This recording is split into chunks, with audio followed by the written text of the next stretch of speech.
Welcome back to Senate District 2. I'm Texas State Senator Bob Hall, representing Senate District 2. And we're here today to talk about getting involved with Texas politics.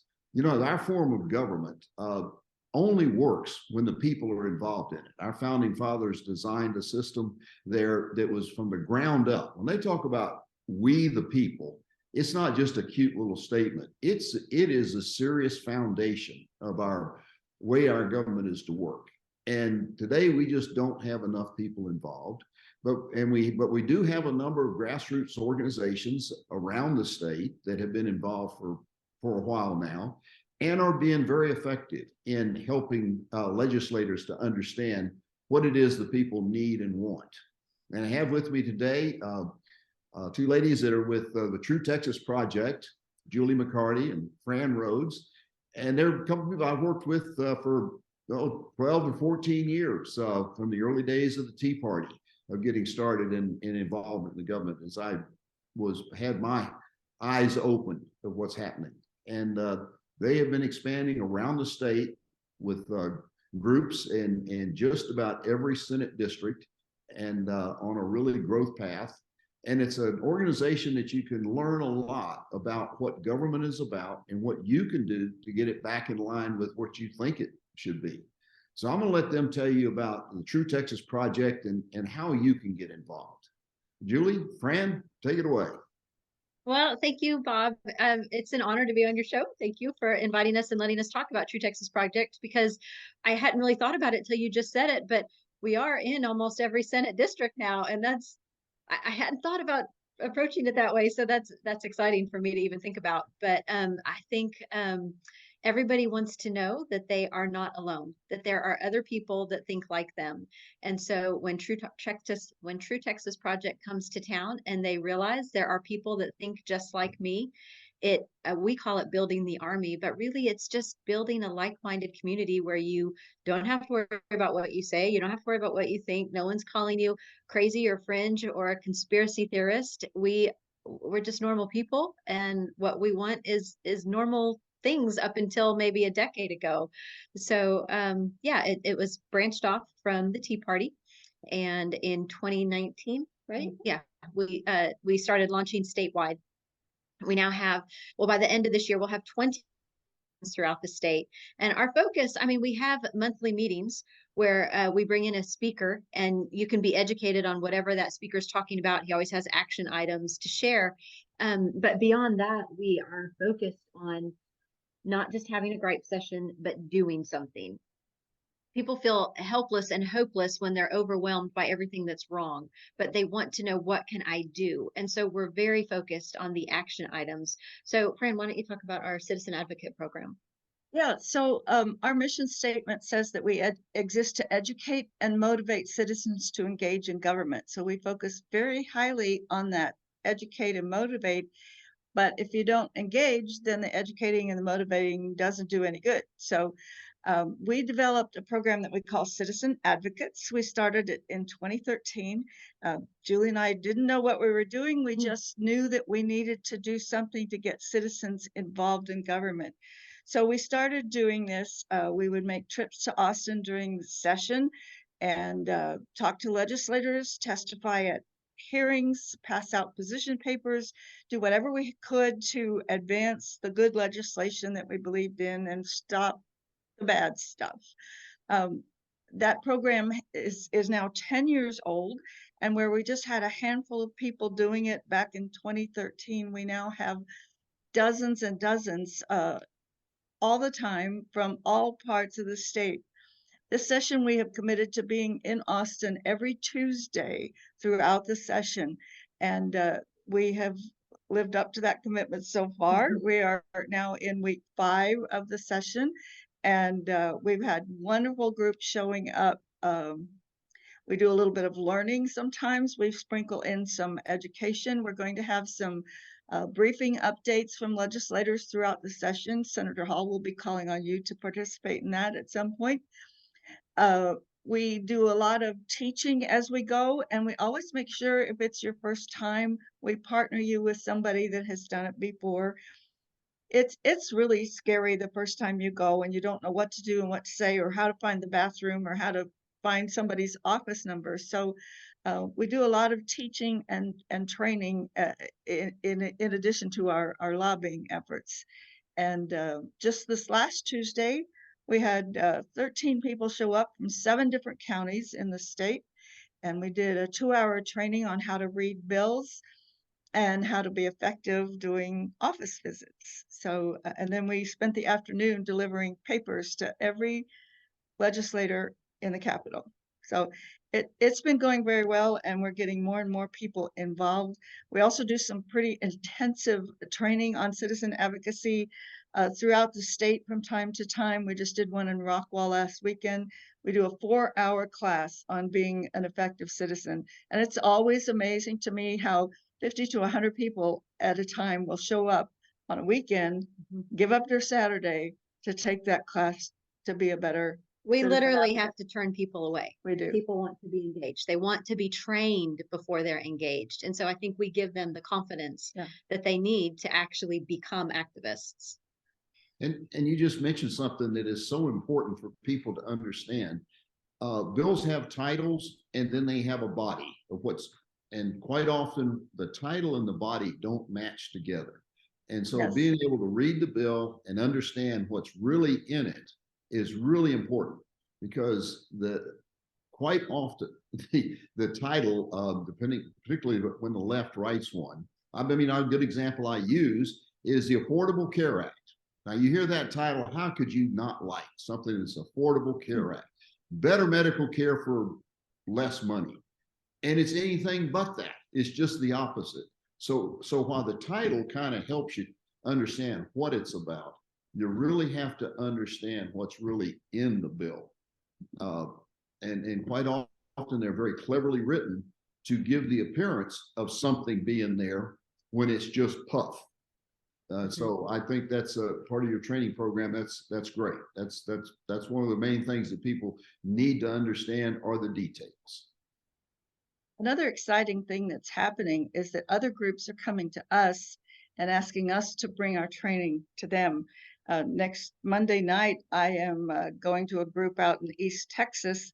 They asked me to teach them how to read and track a bill. And so we're just going to spend about an hour and a half on just that subject. And they're excited that I'm coming, and I'm excited because I hope that they will then take that and actually engage with their government based on what they learned Monday night. I think something else we put in our training that is super useful is teaching people the gimmicks. And, like when they say, oh, we're out of time. Well, this is how I stalled the bill. Or, oh, I authored that bill, but they don't realize that behind the scenes, they're getting somebody to kill the bill for them. I'm talking about state reps. So there are a lot of games and gimmicks and trickery that go on that once you educate somebody on that, they can call their state rep into account for it and say, don't double talk me, don't lie to me, I'm on to you. And then they have to be accountable. So that's really important. Yeah, and what you're describing is part of being educated in the process so that you understand and can see through. I mean, the more transparent the system becomes, the better you understand it. And when you don't understand what's going on, it's not very transparent to you. Right. But the other side of it is when your elected official knows that you know how to watch, how to look through, how to open the doors and open the windows and see into the inner workings and hidden mechanisms of how things are processed, they are less likely to stray, really knowing when they're watching. It's just like when you turn the lights on, the things that shouldn't be in the room run for the corners. And so there's nothing like the bright lights and transparency that comes with a lot of people watching what you're doing. And that's why I've always felt that the age groups out there that follow legislators and then score them according to their beliefs. I mean, Texas Right to Life will cover the life issues very clearly. And if you don't happen to agree with their position, you get to see who you want to vote against. But if you happen to do agree with them, you can understand who is really a true lifer. And Texas for Fiscal Responsibility and Texas Values all have their niche out there to help people understand what is actually going on in Austin. I think what's interesting is that once we have them, people come into politics because they're attracted to DC and federal stuff. And then they quickly learn, I can't make a difference there. And so then they kind of start looking at the state level and we get them trained, but it all filters down to the local level. So it's all applicable. It's the same process. And so now we're finding that people are speaking up at school board meetings and city council meetings and county commissioner meetings. And now they're running for office, and that helps us develop a farm team so that people can run for school board and eventually up into the state house or whatever. So we're probably a little bit behind where the left has been for years, but it's just now that the Tea Party, started in 2009, and now we're starting to see that fruit where that farm team has developed and pushing its way forward. So it's exciting to me to see things happen on the local level simultaneously to the state level. Yeah. Oh, every level of government is important. It has a role, but you hit on one of them that I consider it's not down to, because I put it right up near the top, at the top. Actually, there are two elected positions that to me are the most important in the state. One of them is a school board member, and the other are our precinct chairs. The precinct chairs are the closest to the people out there in an elected position, and they can have the biggest impact on what happens if they will do the job they're supposed to do. It's not just a title. It's a position to get people informed, get them involved so that they turn out to vote. And our school boards, we have the mess we have in our schools today because nobody wants to run for the school board that has the right mindset, and nobody cares to show up and vote for the school board because they don't think it means anything. Nothing could be farther from the truth. I mean, our school boards are what are supposed to be running our schools.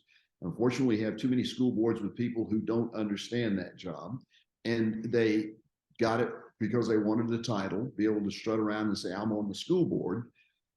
Many school boards, I would be embarrassed to say I was a member of that school board in light of what they allow happening in their schools.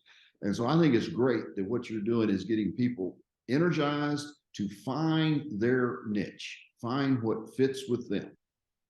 And that school board hopefully will be one of them for the really sharp people who don't want to continue putting up with the woke, with the DEI and the SEL and the CRT stuff that's being taught in our schools, but want to make sure we have a superintendent that will keep the principals and the teachers in line and keep that stuff out of our schools. So I was glad to hear you mention school board members because they are extremely important out there.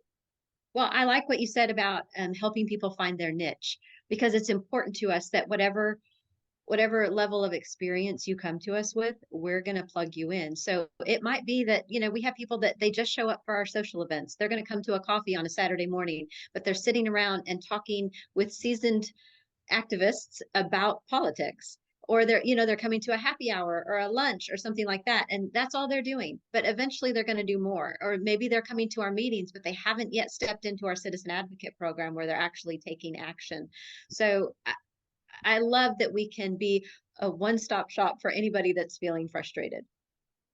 Oh yeah, I mean, you don't have to get involved with the intent to run for something. You can get involved with the intent to help someone who does want to run. That's the thing about it. It becomes a team effort working together where there is something there for people to do.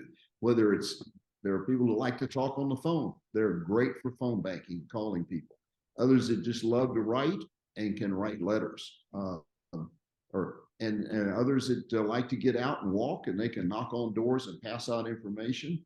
I mean, you don't have to go knocking on doors just when the campaigns are out there. The main thing is to have already knocked on those doors several times in the previous year and a half, informing people about what's going on. That's one of the things I've talked about with our precinct chairs many a time. Is that's a year-round job, and the real job is informing the people, not convincing them later at the voting time, but informing them of what the facts are, so that they arrive at their opinion themselves on it. And so, but the neat thing is everybody has what they like. Some people have their interest in the city council, or maybe the county commissioners, or some other office that they could run for, that's fine. Or they may just want to help. I mean, I've met many people say, I don't want to run for anything, but I'll help you run, kind of thing. Yeah. Yeah. And one thing I say all the time is that no matter what you're doing it with the coolest people on the planet. So we really like to hang out with each other, and the people that attend True Texas Project meetings and events, they're the best people, salt of the earth, real people. And we Yeah. have fun. And the thing about it is your meetings are informative. Why don't you tell folks about some of the topics and some of the speakers that you've had that you cover in the meetings to get them to kind of understand what they would be exposed to? Sure. I mean, we have such a broad range of topics. Before every session starts, we tend to bring in the one issue groups, like you were talking about the Texas Right to Life. They focus on abortion. So right before session starts, we bring in a whole bunch of those groups, and they tell us, this is what you can expect in the session. This is what we're watching for. This is what we're pushing. So we're preparing you for the session when it comes up.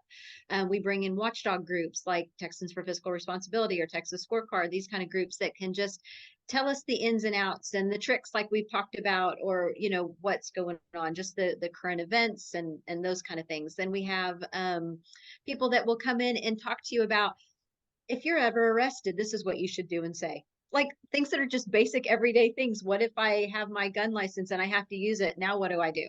So people that can speak to legal issues, that sort of thing. We have people that have come in and spoken on fathers' rights, right? Because we've watched a CPS has gotten out of hand and fathers are losing their rights. It's just good everyday information. We've done a lot on education, school boards, the CRT and the transgender and the gender modification. If there's a hot topic, we've got a speaker for it somewhere in one of our locations around the state. So yeah, we have 18 locations now, which means 18 meetings a month. So you'll find a wide variety of topics in those 18 meetings.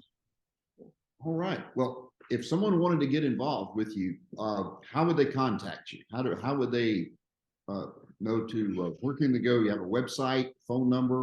But that's us, True Texas Project. You can see it says do something because we're very action driven. And then it says go to truetexasproject.com, or if you want those action items that we're talking about, where the citizen advocates are giving a call to action, like whether they need to make a phone call or write a letter or show up in Austin, anything like that, Fran sends those out. And the only way to get those is to email fran@truetexasproject.com. So we've got that on the screen. And then in the top left, you'll just see the various things that we do. We bring in the guest speakers at our monthly meetings. We've got the action items. We don't just tell you that we need you to do something. We train you on how to do it. And then for every election, whether it's a local election or the primary or the general, whatever, we will have our voting recommendations on our website. That's probably one of the most important things we do. People that never ever have gone to a True Texas Project meeting will walk into the polls with our voter recommendations because they trust us. So that's always going to be a great resource. And now that we have 18, soon to be 20 locations around the state, more than likely we're going to be able to help you out. And then, like I said, we have social. We're about ready to go hike to the top of Texas. Guadalupe Peak is the highest point in Texas. We're taking a group of fun conservative activists and we're hiking to the top just because we want to do it. But we do a lot of local social events, the coffees and that sort of thing. And then we have a scholarship program too. So all that information is on our website. Okay, that's for people that scholarship program. That's great because there's nothing like helping our young folks that want to learn more about government and are doing well out there to have an incentive to learn even more. Yeah. Now you mentioned that it's too bad that so many times those on the conservative side are older and dying off, right? We're all getting older. But I am encouraged. So I homeschool my daughter. And so I'm around maybe a different class of teenagers than most people get exposed to. But the kids that are coming up, they're sharp. I'm encouraged. Yes, they see what's going on. All right. Well, anything else you'd like to tell the folks? I think we've covered a lot here. To understand that you have we'll soon have 20 locations around the state that they can get involved with. They can just contact you at truetexasproject.com website and find out the locations. or One thing sent. I'd like to point out, Bob, if I may, is that we Sure. are always looking for leadership. So each one of these 18 to 20 locations requires 18 people on the leadership team. So like we're about to open in the Katy Fort Bend area, and then the other one is Abilene. I always confuse Abilene and Amarillo, Me but too. Abilene. So if anybody's in those areas or knows anybody, we're building those teams. But honestly, there are openings for leadership in any of our locations, and those are all listed on our website under the satellite tab. Okay, I tell you what, just as we wrap it up here, could you rattle those off by what towns you are in now? I can try. Okay. So we meet in Tarrant County, Dallas County, Denton County, Rockwall Kaufman County.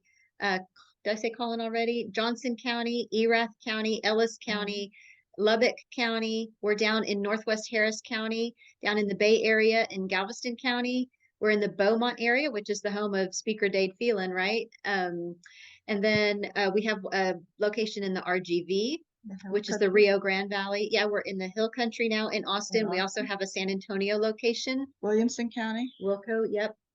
Bear County, Bear County. Brazos County. I think We're that's probably it. forgetting something, but No, I think that gives them a good idea. You're all over the place right now. if you look at a map, there's little red True Texas for- stars everywhere.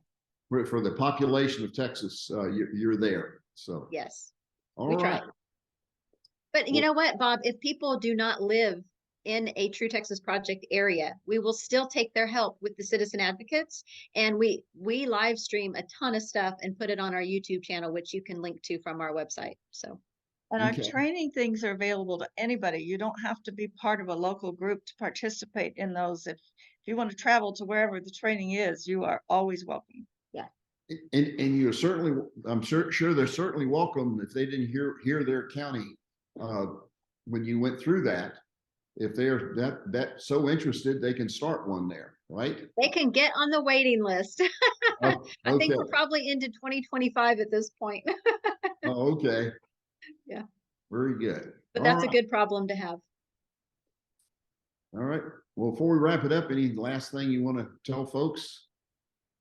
No, we would Okay. love to have the help. We're building the army and we need every single soldier Yeah. we can get. Get We're out gonna- there and we're do gonna- something. Gonna True Texas with your project. Right. That's right. All Thank you, Bob, for having this conversation. We Thank really you. appreciate it. Oh, thank you guys for coming on. I appreciate it. And folks, I hope you'll take advantage of this and start getting involved, because government is run by the people who show up. And not a thing ever happens when you sit home and just gripe and complain about what's happening. We get what we tolerate. And so if you feel that there are things that need to change about government, get involved. And you can start with True Texas Project. In the meantime, God bless you and God bless Texas.